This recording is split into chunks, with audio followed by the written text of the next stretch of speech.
From the start of our marriage, Barbara always seemed to dislike me. When I gave birth to my daughter, her attitude towards me became even worse. This is what I expect from young ones nowadays. Can't even take care of your child properly. With those words, she mocked me, only adding to my stress. I wasn't the only one who fell victim to Barbara's spite. Here's Lily's story. My name is Lily, a 28-year-old stay-at-home mom. I live with my husband Ryan and our daughter Sakura. Our daughter, who just started elementary school this year, is full of energy and always up to some mischief. When she returns from school, she prefers playing with her friends over doing homework, or she runs around me as I do house chores. As I look after her, I manage the household, check her school handouts, of course, participate in school events which have increased in number. Before getting married, I used to work full-time. I was also part of a sports club in college, so I always thought I was fit. However, being a stay-at-home mom is more exhausting than I imagined. It's not that I underestimated the job, but it's surprising how much there is to do. Yet my husband is very supportive and our daughter is the sweetest. That's why, despite the challenges, I try my best as a wife and mother. However, there's only one thing I simply can't deal with. That's Barbara. Barbara is old-fashioned and struggles to accept new ideas. Right after my daughter was born, she would say, "Why are you feeding her store-bought formula? You should be giving her breast milk. You never know what's in those commercial products." She would often snatch the feeding bottle from my hand as I tried to feed my daughter. I tried explaining that I have difficulty producing breast milk, but Barbara wouldn't listen. Furthermore, as my daughter grew older, Barbara continued her interference. "You can't give her prepackaged food. It's obviously bad for her. A good mother would make food from scratch." Juggling first-time motherhood with household chores, dealing with Barbara's frequent visits added to my challenges. While my husband helped with chores and childcare, he had his job, so I couldn't rely on him entirely. Feeling overwhelmed, I resorted to giving my daughter ready-made baby food. These days, there's a wide variety of nutrient-rich options available. However, to Barbara, this seemed like a mere excuse. Every time I tried to explain, "You know, when I was raising Ryan, we never relied on such things," she would reminisce about her own experiences, suggesting that younger moms like me weren't doing enough. At first, I tried to brush off her stern comments, believing she had our best interests at heart. However, her criticism began to shift.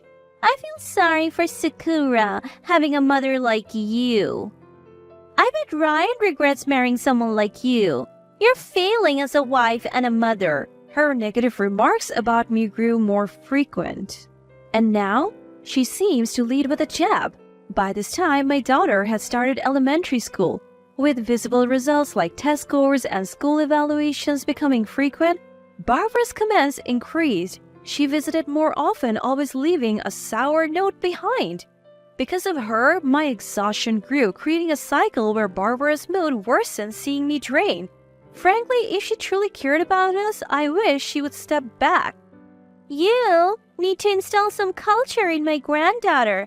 Piano lessons and French classes. And maybe a tutoring program. My neighbor's granddaughter does all of that, you know."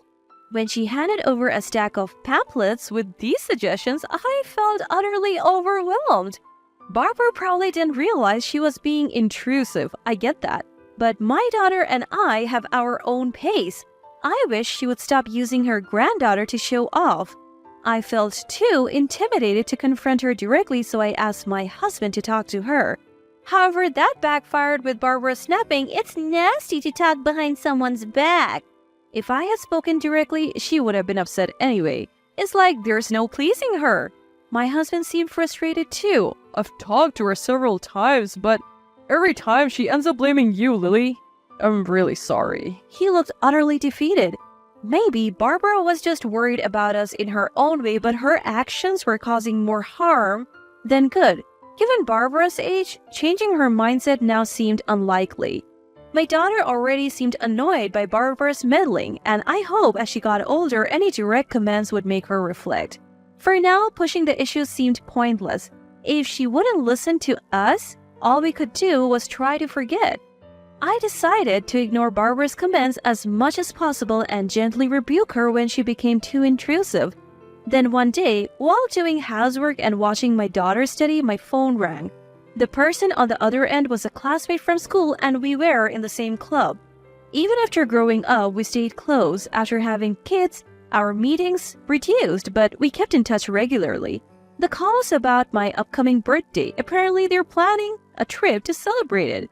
They're gathering our old club friends and suggesting a trip to a hot spring.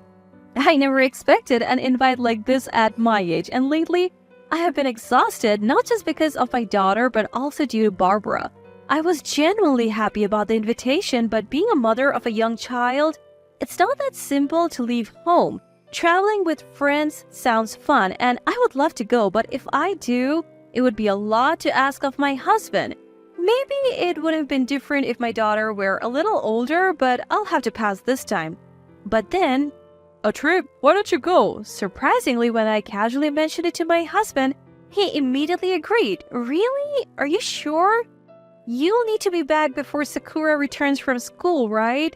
My daughter is still in first grade, so she finishes school early. Considering when my husband gets off work, he would need to come home early. Of course, leaving our daughter home alone is out of the question. It's not like the trip will be several days, right? I can make it work. You've been tired lately, Lily. Just enjoy your birthday and don't worry about us. I wondered if he was thinking of relying on Barbara.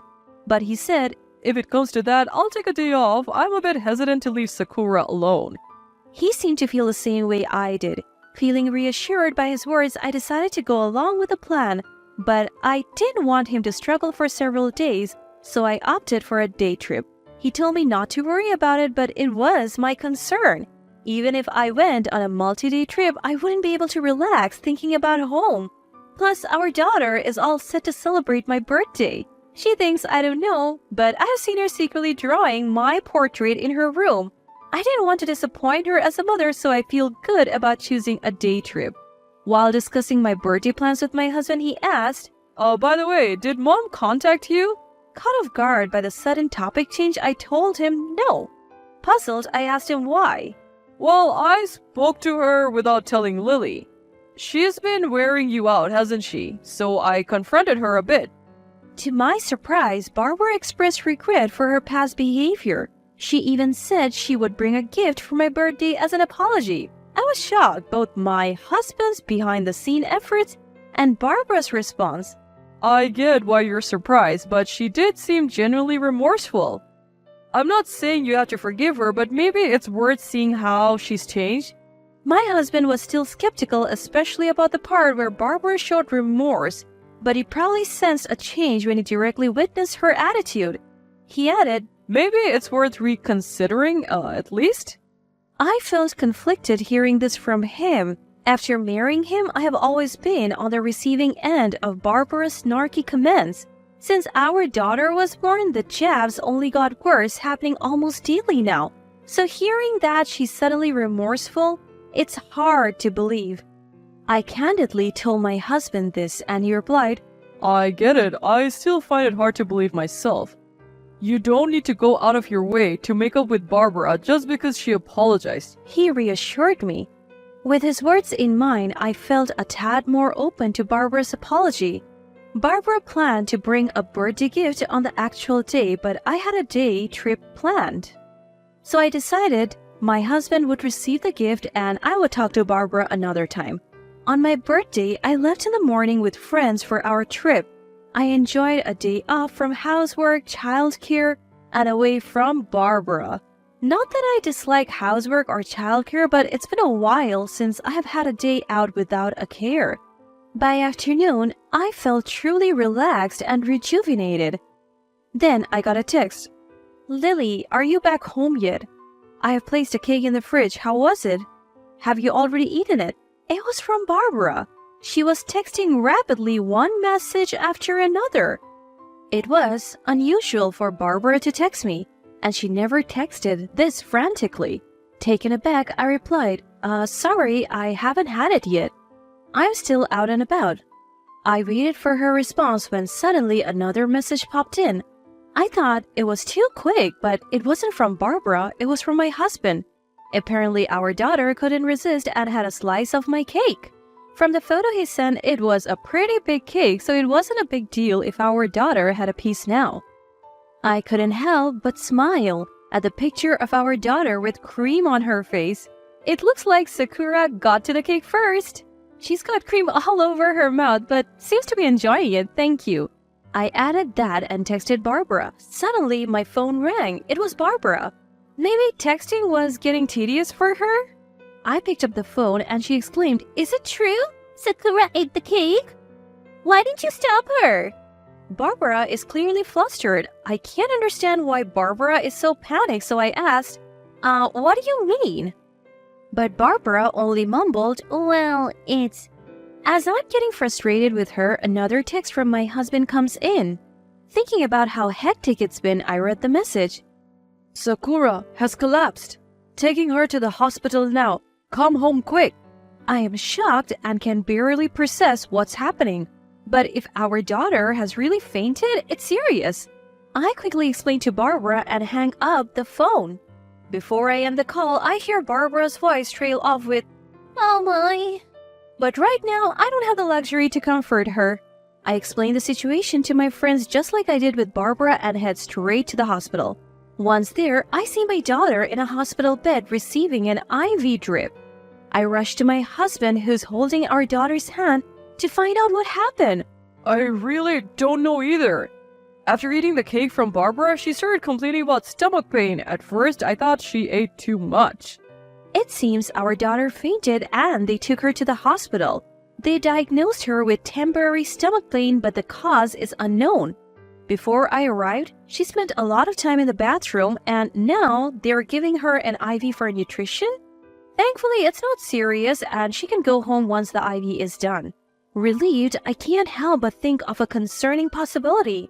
I discuss it with my husband, deciding to address it after our daughter's treatment, and for now, we stay by her side. About an hour passes, and after her treatment, we visit Barbara's house. We brought our daughter, who's just been sick, but given the nature of our discussion, we let her rest in another room. Facing a nervous Barbara, we began our conversation. "Barbara, as I mentioned earlier, Sakura fainted and we had to take her to the hospital." I try to start the conversation calmly. Barbara shrinks back at my tone, but I'm in no mood to be gentle. "My husband said it happened right after eating the cake you gave her. What exactly happened?" Considering my daughter complained of stomach pain after eating the cake from Barbara, and Barbara's reaction when I told her I suspect Barbara might have done something to the cake. When I share my suspicion with my husband, he says he thought the same. That's why we're confronting Barbara now. "I don't know anything about that. Maybe Sakura just ate too much." Barbara staunchly denies any wrongdoing, which makes my husband sitting next to me turn beet red with anger. Trying to calm my furious husband, I further question Barbara. "If you really don't know, then why were you so shaken up earlier? You didn't answer me when I asked before, did you? And wasn't it odd that you called in such a panic in the first place?" In reality, all I shared at the time was that my daughter ate the cake. If there was truly nothing to hide, there would be no need to rush and call like that. Barbara must have realized this too. It was clear from her darting eyes and excuses, she blurted out, "I just wanted Lily to have the best piece. I haven't hidden anything." All she could muster were pitiful excuses. My husband was the one who ran out of patience with Barbara. "I'll be clear. If I can't figure out what's going on, I'm going to the police.